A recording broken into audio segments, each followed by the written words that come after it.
Assalamualaikum warahmatullahi wabarakatuh. Perkenalkan saya Afina Nafi dari kampus Tayap di Pasaman Barat. Kali ini saya ingin memenuhi tugas pada mata kuliah praktek tablik bersama dosen pengampu Umi Mita Fitria MA.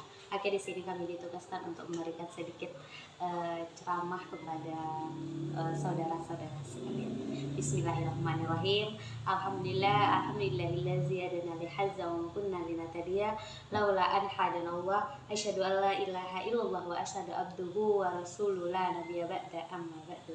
Pertama dan terutama sekali, marilah kita ucapkan, kita panjatkan puji serta syukur kita atas kehadiran Allah Subhanahu wa taala, yang mana Dia Allah telah memberikan kita nikmat kesehatan, nikmat kesempatan sehingga kita masih bisa melanjutkan hidup di atas dunia ini. Langkah yang kedua yaitu selawat beriringkan salam, tak bosan dan tak lupanya kita kirimkan buat arwah Nabi junjungan kita, yakni Nabi Muhammad SAW, dengan lafazan doa Allahumma sholli ala Sayyidina Muhammad wa ala ali Sayyidina Muhammad. Oke, saudara-saudara sekalian, pada kesempatan kali ini ada sedikit ceramah dari saya yang saya beri judul yaitu serpihan syirik dalam hati yang lupa. Masya Allah. Oke, saudara-saudara sekalian, seperti yang sudah kita ketahui, syirik itu adalah perbuatan nomor satu, segala sesuatu perbuatan yang menyekutukan Allah, yang nomor satu, yang paling tidak disukai oleh Allah SWT, yang Allah sangat murka apabila kita melakukan itu. Kita sudah tahu bahwa syirik itu seperti kita menyembah yang bukan kepada Allah SWT, seperti menyembah patung, menyembah batu besar, pohon besar, dan lain sebagainya. Tetapi saudara-saudaraku, ada serpihan-serpihan syirik yang terkadang kita lupa, yang terkadang kita tidak menyadari bahwa itu sesuatu perbuatan yang termaksud kepada syirik. Apa itu? Yaitu Rasulullah SAW bersabda, sesungguhnya yang paling aku khawatirkan kepada kalian adalah syirik kecil. Dan sahabat bertanya kepada Rasulullah, ya Rasulullah, apa itu syirik kecil?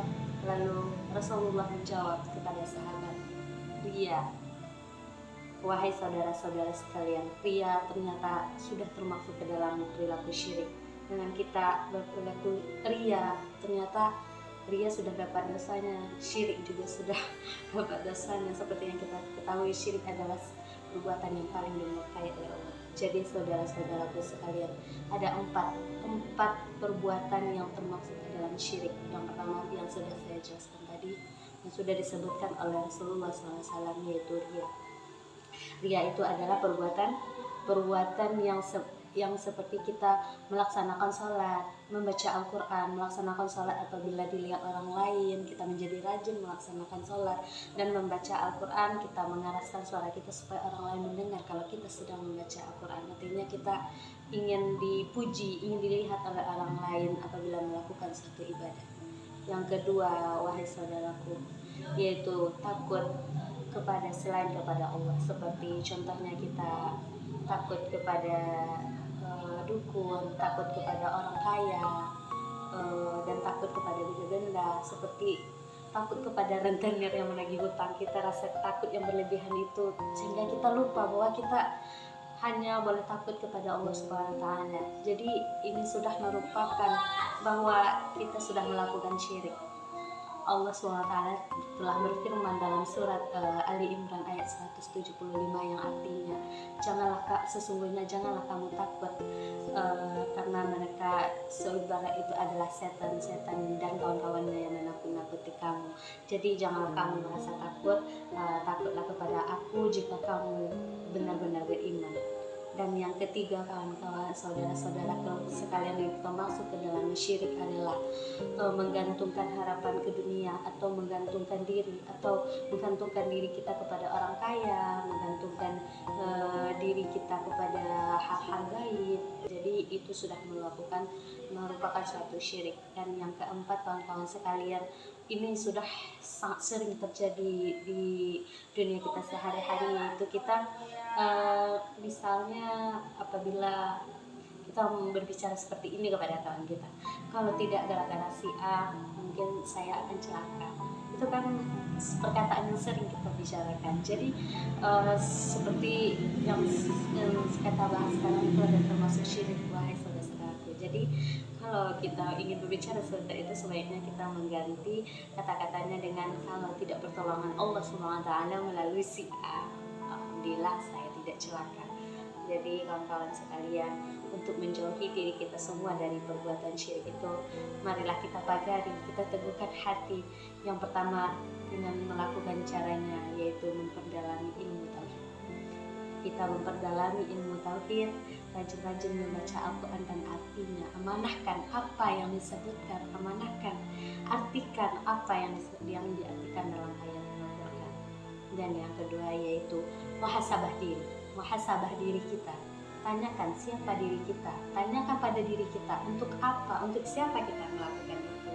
Dan yang ketiga yaitu dekat-dekatlah dengan orang soleh. Wahai saudara-saudara sekalian, untuk meneguhkan hati kita, untuk meminta keteguhan hati kepada Allah SWT, marilah sama-sama kita berdoa. Bismillahirrahmanirrahim. Bismillahirrahmanirrahim. Allahumma ja'ilni adzakara laka syakara laka dzakara laka mu'iban laka muqiban laika ilayya abina. Ya Allah, jadikanlah kami orang-orang yang bersyukur, orang-orang yang berzikir, orang-orang yang takut kepadamu, orang-orang yang taat kepadamu, orang-orang yang patuh kepadamu, dan orang-orang yang hanya akan kembali kepadamu. Amin, amin ya rabbal alamin.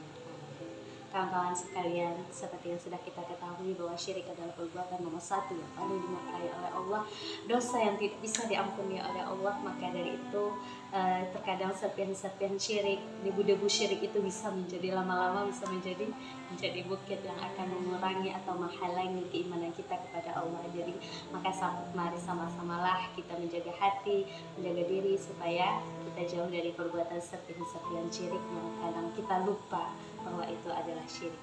Mari sama-sama kita berlindung kepada Allah, menyerahkan diri kepada Allah, menyerahkan segala urusan kita kepada Allah. Alhamdulillah, untuk akhir kata saya ucapkan Assalamualaikum warahmatullahi wabarakatuh.